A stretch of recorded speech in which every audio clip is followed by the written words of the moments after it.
Assalamu alaikum. Today we continue with the nouns connected to pronouns and the command form of the verb connected to pronouns. This here is a new book called الأساس في قواعد اللغة العربية. I will leave the link for this book in the description. The only dates I can find is this 15th of November 1950. That's when it was presented to the American University. First volume, الجزء الأول. The second volume is in the same PDF in here, so it has 2 volumes. These are the authors.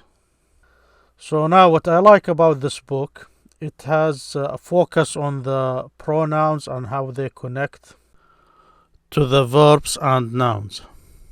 Now the verb here is to write.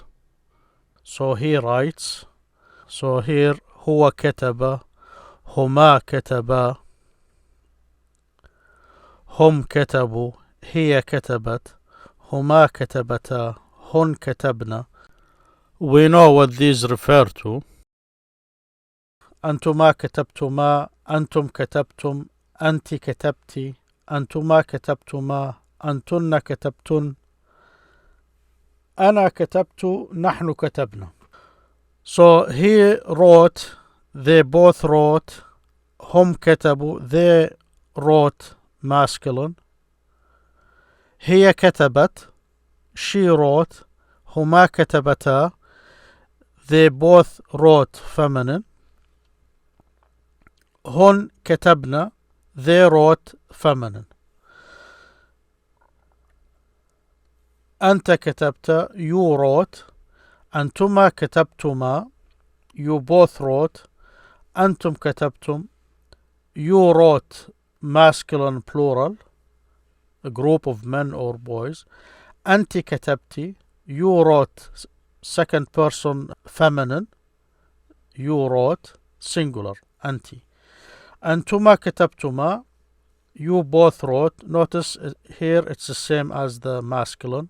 So both of you for masculine and feminine.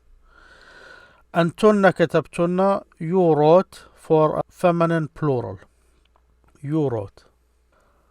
I wrote, أنا كتبت, نحن كتبنا, we wrote. Notice this na here to represent we attached to the verb. Now of course you don't have to put these pronouns there when you say it. You can just say كتب and this will be understood. If you say كتبا, هما here, both of them will be understood. Here just to show you what these attachments at the end of this verb refer to. So this one refers to the masculine plural, هم. Now if you say the verb without these, that's how it's done. So you don't see it written like this, أنتما, أنتم, كتبتما. You just get that attachment at the end. So now you see, you have a good idea how they look with the past tense. Again, these are the subject pronouns. So here at the end, that's the one who did this act of writing. In here, both of them. In here, you plural, and so on. Now they have another page in this book with the present tense. تصريف الفعل المضارع مع الضمائر. The changing of the present tense verb with the pronouns. So here أنا أكتب, here أنا ألعب, I play, I write. أنا أكتب, I write. أنا ألعب, I play. Notice the changes there. We covered this in the last video with a different verb, to cut. Here you can see the changes with another verb, to write. This is in the present tense. Now we need to cover the command form. So this here is a good example. To look. تصريف فعل الأمر مع الضمائر. The changing of the command verb, this فعل is verb, command, الأمر is command, with the pronouns. How you change this command form with the pronouns. So here انظر, look. Notice the silence movement of the last letter in the verb. انظر. Look. You look. That's how it's usually used without mentioning any pronouns, and it refers to the second person singular masculine. Just by default, انظر means you are giving a command or a request to a second person singular masculine. Here, as I said, you don't mention these pronouns, but here they're listed so you can know what these refers to. أنت انظر. You, that's what's implied, just like in English. In English, you don't say you look, you just say look. And in Arabic, it implies a singular masculine, أنت. And that's how you use it when it's separate, this pronoun, أنت, you. أنتما انظرا. Notice this the pronoun for the dual, attached to the verb of the command. أنتما انظرا. So you can say انظرا without saying أنتما, and that's how you would, if you read the text, most of the time that's how you would see it. انظرا. This is how you refer to both of them. You both look. Masculine or feminine. Notice here they listed them opposite each other. أنتما انظرا, this is for feminine. أنتما انظرا, this is for masculine. So if you just say انظرا, that means you're talking to two persons, feminine or masculine.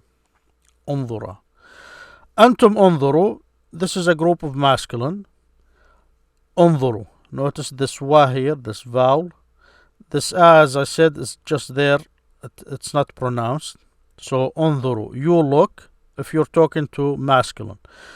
You don't have to say أنتم. It's understood from this. انظروا. أنت انظري. That's for the second person singular feminine. انظري. Notice this ya here. That's used with the present for the singular feminine second person. This ya. انظري. So that's how it's done with the command انظري. أنتما انظرا. As I said, it's for the second person dual, either feminine or masculine. The second person feminine plural, أنتن, you say انظرن, انظرنا, انظرنا. Notice this انظرنا. That means a command to a group of feminine plural, انظرنا.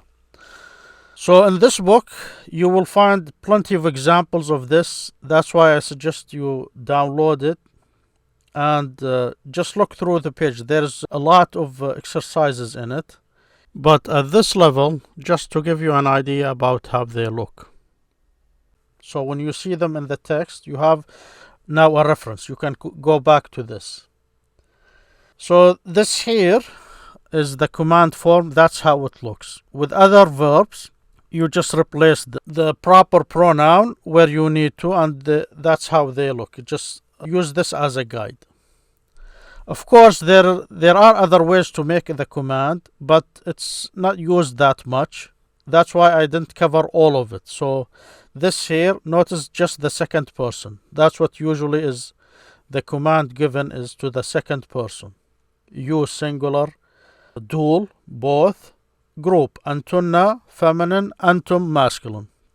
So now we will look at the pronouns with nouns. We talked about the pronouns, how they look with verbs. So here it says هذا, this is my book, كتابي. Notice here this ya. This ya here, with this kitab, you can think of it as the possessive pronoun in English. So here is for my book. We add this ya here, yi, kitab, i. This ya, kitabi, my book. So you have two nouns here. The book, kitab, and the pronoun, which is also a noun, attached to each other. So this becomes my book, kitabi. So when you add this pronoun to the noun, you can think of it as the possessive pronoun, my book. In here, notice the third person pronouns, the second person pronouns. Now notice the difference here. كتابه, this refers to the third person singular masculine, who. So his book. Notice two nouns, a noun and the pronoun at the end. This is a possessive pronoun. His book is hu, kitabuhu. Kitabuhu. This ha here is the pronoun. So here is the pronoun indicating the possession of this book. So it's his book. Kitabuhuma. Now notice how these pronouns are have different meaning with the nouns. The book of both of them, if you're going to say it in English. But in Arabic, that's how you show it. Huma. By adding huma here, that means the book of both of them. So kitabuhuma. Hum, kitabuhum, their book. So notice the pronoun here. Kitabuhum, their book. So here you see that they become like a possessive pronouns with nouns. The attachment of the pronouns to nouns in Arabic have a different description. We will cover that later. And that's how you say the word of. Say the book of them or the book of his in English. It has a description in the Arabic grammar. We will not go into this now. We will cover that later. So kitabuha, her book. Notice this ha here. Her book. So if you don't say her book, you say kitabuha. His book, kitabuhu. So that's how you get the pronouns for the third person. Kitabuhuma. Notice for the feminine now, because they repeated this. It's the same thing for feminine. Huma. Kitabuhuma. The book of both of them. Kitabuhuma for the masculine. Kitabuhuma for the feminine. Same thing for the third person, dul. In English you say their book. But in Arabic, if you say kitabuhuma, that means there is two. It's the book of two persons. Kitabuhunna, their book feminine. Notice kitabuhum, their book masculine. Kitabuhunna, their book feminine. Now notice here that's the change now. If you say your book, we covered the ta. You say anta, you in Arabic. We say katabta, you wrote. The ta is for the subject pronoun with the verb. And here, notice the second person is the ka, different letter. Separately it's written like this, ka, or ka like this in here, kitab. And as a pronoun, it looks like this. So kitabuka, your book. This here is your book. Your book. Here is his. Dul. Now here is your book. Kitabukuma. The book of both of you. That's how I would say it in English. Now you can think of it as a possession or a relation, because it doesn't have to be a possession. You can say your brother, your father. So this indicates either a possession or a relation. Kitabukum. Here your book feminine, singular. So your feminine. Notice the short vowel ki, kitabuki, feminine. Kitabuka, kitabuki. Feminine, singular. Kitabukuma, dual, your book for the dual. Your, feminine. This is plural. Plural, singular. Now you can use this as a reference and look at the other lists in this book and try to recognize these changes. Here is my book, our. Here is our book, kitabuna. So kitabi, my book. Kitabuna, our book. Now an important note that so far we worked with nouns and verbs that do not end with a vowel. So that's how pronouns look with verbs and nouns that end with a consonant. Thank you for listening. See you next time, inshallah. Assalamu alaikum.